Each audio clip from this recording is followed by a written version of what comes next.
America does not just create music, it creates legends. And few legends are bigger than the pop star. A pop star is not someone who sings songs that people like. A pop star is someone who is a cultural mirror, a person who turns sound into identity, style into power, and fame into a reflection of the country that made them. Pop stars do not simply entertain America, they reveal what America wants, fear, as well as worship. And from the 1930s to today, every generation has its own version of that figure. Not because the music stayed the same, but because the nation changed. Welcome to the Sounds of America.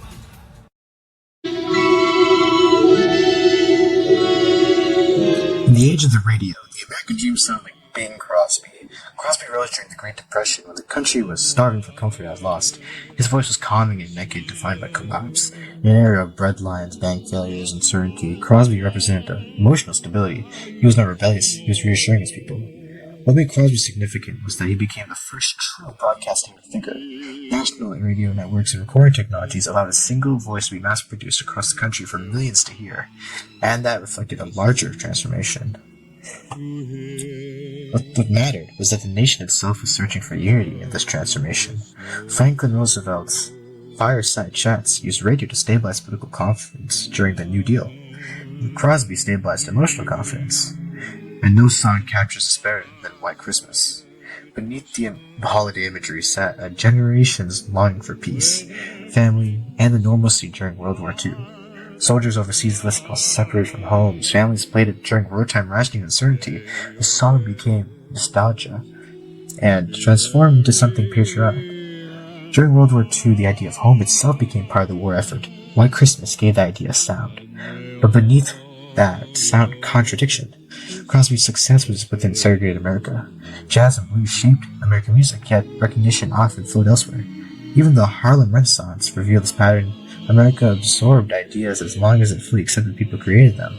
Crosby represented something larger than a singer during hard times. He represented a nation learning how to mass-produce identity. And once America discovered that power, there was no going back.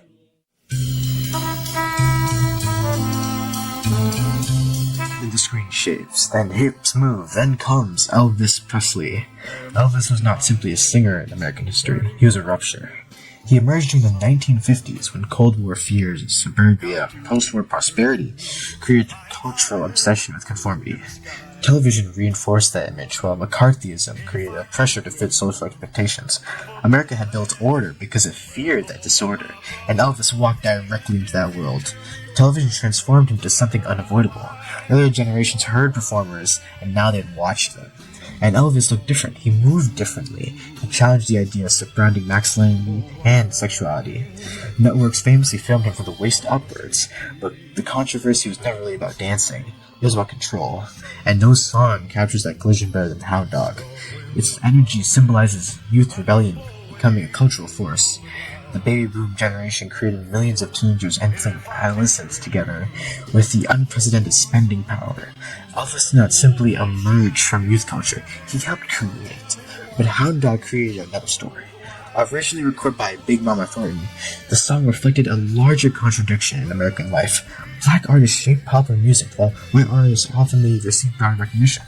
And that tension emerged during the same years as the Brown v. Board of Education and the Montgomery Boys boycott. American promoted freedom during the Cold War, struggling to extended freedoms equally at home. Later came If I Can Dream, released after the assassinations of Martin Luther King Jr. and Robert Kennedy. It felt like a national plea for hope during a decade fractured by Vietnam and civil rights. The same artist who represented rebellion is now reflecting a nation trying to heal from it. Elvis became the sound of America, confronting the cost of its own transformation.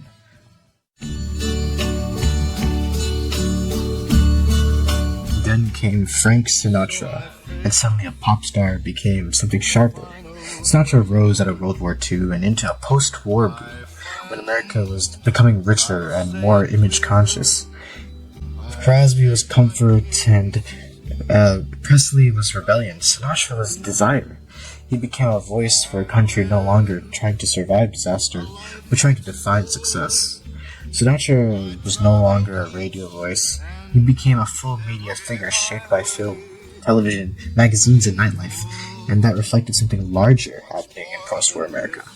The GI Bill expanded education, homeownership, Levittown, and suburbia reshaped where Americans lived. Rising incomes created consumer culture, where people purchased lifestyles as much as products. Identity itself became something many people would consume, and no songer captured that better than My Way. At its core, the song was a self-definition of individualism. Earlier generations emphasized sacrifice during Depression or post-war America increasingly celebrated personal achievement. The American dream itself was changing. No longer was survival, but upward mobility, financial security, finding your own path. But Sinatra's earlier works revealed something darker. In the wee small hours of the morning, he feels isolation and emotionally exposed. Beneath the optimism of the 1950s, sad anxiety confirmed the second Red Scare. Sinatra captured both sides at once, public glamour and private fragility.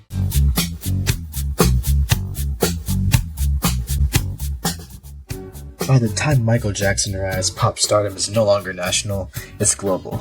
Jackson rose during an era shaped by MTV, globalization, expanding media networks. He not simply performed music, he constructed spectacle. Music videos transformed entertainment into visual experiences.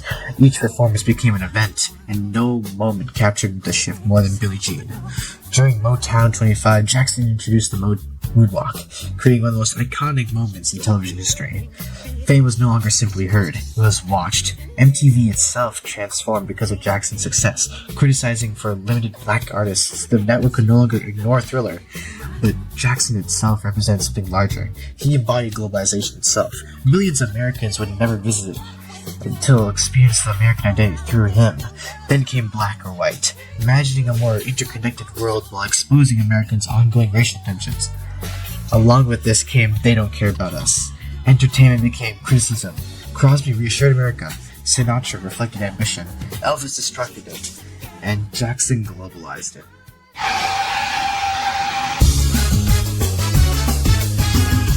Then the map changed once more. Now we hear Ricky Martin. Martin emerged during the late 1990s as immigration, demographic shifts, of globalization even, transformed American life. Livin' La Vida Loca captured that shift perfectly. The song crossed cultural and linguistic borders while Latin pop explosion pushed Latino identity into the center of mainstream culture. But increased visibility brought tension. The same nation that celebrated multiculturalism also debated immigration and national identity, similar to those previous debates during other mass migrations during the imperialist movement along with others, and the spark of belief of natives' ideals.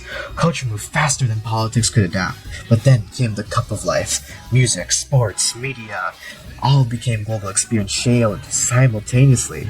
America was no longer outside globalization, it was living inside of it. Finally comes Taylor Swift. Swift belongs entirely to the digital era. Unlike earlier stars that were shaped by radio or television, Swift rose through different digital media platforms. Audiences no longer consumed celebrities, they participated in creating them, and Blank State captures that perfectly. The song transforms media narratives into performance itself. Then came The Man. The song reflected conversations around gender and inequality in modern America, similar to those arguments mentioned in the past. Some can compare the impact she had to those of the Seneca Fall Convention, bringing the topic to mass discussion. Her career also revealed tension surrounding extremely intellectual properties. The music was no longer simply an art, it became property. For generations, fame depended on gatekeepers, radio executives, or record labels deciding on who could be heard. Algorithms changed that. Now a bedroom, microphone, and internet connection can reach millions. Culture no longer moves together at one speed, it moves in thousands of directions at once. A pop star is not simply someone America listens to. A pop star is someone America uses to understand itself. A celebrity creates an era it deserves. Crosby gave America comfort, Sinatra gave it ambition, Elvis gave rebellion, Jackson gave it globalization, Swift gave it digital self-awareness. Each reflected a different America. But here's the strange part. The songs playing out in this video were doing the exact same thing, because every song becomes attached to a moment. To break up the summer, and years later the moment disappears, but the song survives. Long after presidents leave offices and eras collapse, people still remember the songs that were playing.